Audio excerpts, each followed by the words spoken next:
सभी दोस्तों को राष्ट्रीय विद्यार्थी एकता चैनल के माध्यम से मेरा नमस्कार।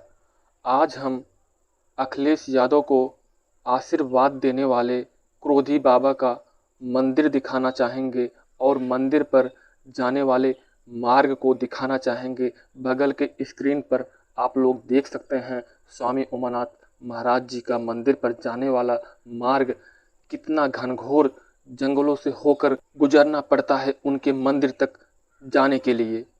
करीब 1.5 किलोमीटर जंगलों के अंदर स्वामी उमानाथ जी का मंदिर है। इस मंदिर पर स्वामी उमानाथ महाराज जी करीब 7 वर्षों से इस मंदिर पर सेवा कर रहे हैं। पिछले वीडियो में कुछ लोग कमेंट बॉक्स में कमेंट कर रहे थे कि स्वामी उमानाथ महाराज जी पाखंडी बाबा हैं। हम उनको बताना चाहूँगा, एक पाखंडी बाबा के बारे में जब भी आप इतिहास खंगालेंगे तो शायद आप लोगों को इस बात की जानकारी मिल जाएगी। एक पाखंडी बाबा कभी भी घनघोर जंगलों में नहीं रहता है, घनघोर जंगलों के मंदिरों में कभी भी भगवान भोलेनाथ की सेवा नहीं करता है। एक पाखंडी बाबा जिस मंदिर पर ज़्यादा से ज़्यादा लोग मंदिर पर दर्शन करने के लिए आते हैं, ज़्यादा से ज़्यादा वहाँ पर भीड़ होती है, उसी मंदिर पर पाखंडी बाबा रहते हैं। एक सच्चा बाबा हमेशा उस मंदिर का चुनाव करता है जहाँ उसके पूजा पाठ में कोई बाधा न उत्पन्न हो और उस मंदिर पर शांति से भगवान की पूजा अर्चना वह कर सके। इन सभी बिंदुओं को देखकर एक सच्चा साधु हमेशा ही एक ऐसे मंदिर का चुनाव करता है जहाँ पर भगवान भोलेनाथ की सेवा करने में उसे कोई कठिनाई न उत्पन्न हो। और एक पाखंडी बाबा हमेशा उस मंदिर का चुनाव करता है जहाँ से वो ज़्यादा से ज़्यादा इनकम कर सके। और एक सच्चा साधु हमेशा धन के लोभ में कभी नहीं पड़ता है, उसे सिर्फ मोक्ष की प्राप्ति हेतु अपने भगवान भोलेनाथ पर आस्था रखता है कि हमें इस जीवन में किस प्रकार से मोक्ष मिले। ऐसे साधु के बारे में बिना कोई जानकारी के कमेंट बॉक्स में कमेंट गलत न करें।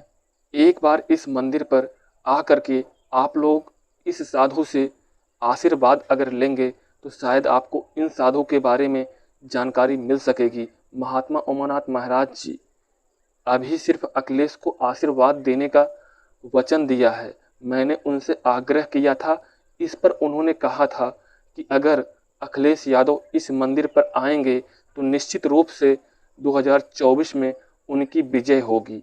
अगर अखिलेश जी आएंगे इस मंदिर पर तब यह बात सत्य साबित होगा। मैं इसको दावे के साथ कह रहा हूं और पूरा मुझे विश्वास है। मैंने इस YouTube चैनल को बनाने से पहले स्वामी उमानाथ महाराज जी से आशीर्वाद लिया था कि मेरा YouTube चैनल आगे बढ़ जाए, अच्छा चले। मैं भी साधु जी एक गरीब परिवार से हूँ, तो स्वामी उमानाथ जी मुझे आशीर्वाद दिया, आज मेरा चैनल आगे बढ़ रहा है। मैं इसके पहले भी YouTube चैनल बना चुका हूँ, कभी आगे नहीं बढ़ पाया और मैंने उस YouTube चैनल पर अथक मेहनत अथक प्रयास किया लेकिन चैनल आगे नहीं बढ़ा। मैं इस चैनल पर बहुत कम मेहनत करता हूँ, फिर भी मेरा यह चैनल तेजी के साथ आगे अगर बढ़ रहा है तो स्वामी उमानाथ महाराज जी का आशीर्वाद है। आप लोगों को विश्वास अगर नहीं है तो पिछले वीडियो का लिंक मैं डिस्क्रिप्शन में डाल दे रहा हूं, आप लोग उस पर क्लिक करके देख सकते हैं। मैंने YouTube चैनल बनाने से पहले स्वामी उमानाथ महाराज जी से आशीर्वाद लेते हुए वीडियो बनाया है। उस वीडियो में स्वामी उमानाथ महाराज जी ने अखिलेश यादव को भी आशीर्वाद दिया है और उन्होंने कहा है इस मंदिर पर अगर उत्तर प्रदेश के पूर्व मुख्यमंत्री अगर यहाँ पर आशीर्वाद लेने के लिए मुझसे आएंगे तो मैं निश्चित रूप से उन्हें आशीर्वाद दूंगा और 2024 में अखिलेश यादव की विजय होगी। मैं आप लोगों को सिर्फ बता सकता हूँ स्वामी उमानाथ महाराज जी के शक्तियों के बारे में। इस क्षेत्र में जिला पंचायती का चुनाव था, उस चुनाव में बसपा उम्मीदवार राजेश यादव यहाँ से चुनाव लड़ रहे थे।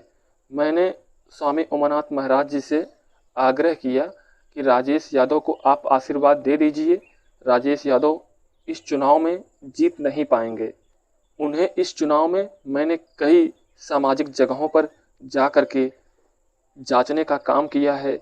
इस चुनाव में राजेश यादव 500 वोटों से आगे वोट नहीं पा सकते हैं। स्वामी उमानाथ महाराज जी, मैं आपसे निवेदन करता हूँ, स्वामी उमानाथ महाराज जी, राजेश यादव को ऐसा आशीर्वाद दे दीजिए कि इस चुनाव में राजेश यादव जी चुनाव जीत जाएं। तो स्वामी उमानाथ महाराज जी उस समय मुझसे कहा, बेटा क्या कारण है कि आप इनको चुनाव जीतने के लिए आशीर्वाद आप हमसे मांग रहे हैं। मैंने कहा, स्वामी उमानाथ महाराज जी, राजेश यादव लंबे समय से लगातार चुनाव लड़ रहे हैं और वो लगातार चुनाव हार रहे हैं। मैं कभी जीतने वाले प्रत्याशी के पक्ष में नहीं रहता हूँ। मैं हमेशा उसी का साथ देता हूँ जो गरीब होता है, जो लगातार हार रहा होता है। तो स्वामी उमानाथ महाराज जी ने कहा, अच्छा बेटा, इस चुनाव में राजेश यादव चुनाव जीत जाएंगे, मेरा आशीर्वाद है। मैंने राजेश यादव से स्वामी उमानाथ महाराज जी से बात भी कराया था। उन्होंने फोन पर स्वामी उमानाथ महाराज जी ने राजेश यादव को आशीर्वाद दिया, जीतने का आशीर्वाद दिया। और राजेश यादव उस समय फोन पर कहा था कि चुनाव जीतने के बाद मैं जरूर आपसे आशीर्वाद, अभी तो मैं फोन के माध्यम से ले रहा हूं, लेकिन चुनाव जीतने के बाद आपसे जरूर आशीर्वाद लेने के लिए आऊंगा। चुनाव तो राजेश यादव ने जीत गए, लेकिन चुनाव के बाद राजेश यादव स्वामी उमानाथ महाराज से मिलने के लिए कभी नहीं आए। लेकिन हाँ, फिर साधु जी हमसे बोले, बेटा राजेश यादव चुनाव तो जीत गए हैं, उन्होंने बहुत कुछ कहा था इस मंदिर पर कार्य कराने के हेतु, लेकिन उन्होंने अभी तक कोई कार्य भी नहीं कराया, न ही मुझसे आशीर्वाद लेने के लिए यहाँ आए हैं। मैंने कहा, स्वामी जी, हमसे कोई भूल हो गई होगी, आपसे मैंने तो आशीर्वाद उनको दिला दिया और चुनाव तो जीत गए, लेकिन मैं उनसे एक बार जरूर मिलूंगा। और उनसे मैंने जाकर के मिला और उनसे कहा, स्वामी उमानाथ महाराज जी को मंदिर पर कुछ कार्य कराना है, कुछ ईंटों की आवश्यकता है, उनका एक भट्ठा भी है। तो उन्होंने कहा, कितना ईंट चाहिए? मैंने कहा, 250 ईंट चाहिए।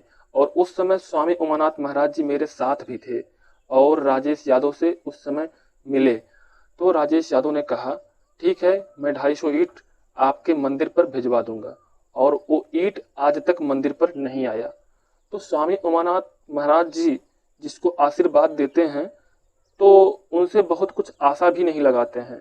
फिर से उन्होंने कहा, बेटा ठीक है, मैंने आशीर्वाद उनको दे दिया, चुनाव जीत गए, अच्छी बात है, लेकिन अब फिर से मत कहना।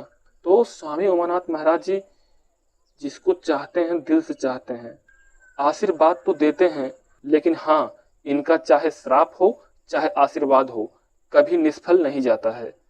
आप लोग देख सकते हैं साधु जी कितने घनघोर जंगलों में रह करके भगवान भोलेनाथ की सेवा कर रहे हैं, और इनके बारे में पाखंडी शब्द का चयन करना शायद गलत होगा। तो साधु जी के विचार बड़े अच्छे हैं। एक बार साधु जी से आप लोग आशीर्वाद तो लीजिए। साधु जी से आशीर्वाद लेने के बाद आप जिस भी कार्य में लगेंगे निश्चित रूप से सफल हो जाएंगे। लेकिन हाँ, साधु जी ऐसे ही नहीं सभी को आशीर्वाद दे देते हैं। पहली चीज, उनके नज़र में जो व्यक्ति सही लगेगा उसे ही आशीर्वाद देते हैं। साधु जी ने पिछले जिला पंचायती के चुनाव में राजेश यादव को अगर आशीर्वाद दिया था तो मेरे कहने पर दिया था। साधु जी इस वजह से आशीर्वाद दिया था कि वो बार बार चुनाव हार रहे थे, उनकी आर्थिक स्थिति अगर इस चुनाव में नहीं जीत पाते तो शायद बहुत ही खराब हो जाती। तो इस वजह से मेरे कहने पर साधु जी ने आशीर्वाद दिया था। और जो भी सच्चा व्यक्ति होगा और जो भी समाज के हित में आगे काम करना चाह रहा है, अगर वो व्यक्ति समाज के प्रति उसकी सच्ची निष्ठा है तो साधु जी के पास अगर आएगा तो साधु जी उसे आशीर्वाद देंगे, और वह जरूर ही जिस क्षेत्र में आशीर्वाद लेकर के जाएगा वो जरूर सफल हो जाएगा। वीडियो को लाइक और शेयर, चैनल को सब्सक्राइब करें। धन्यवाद।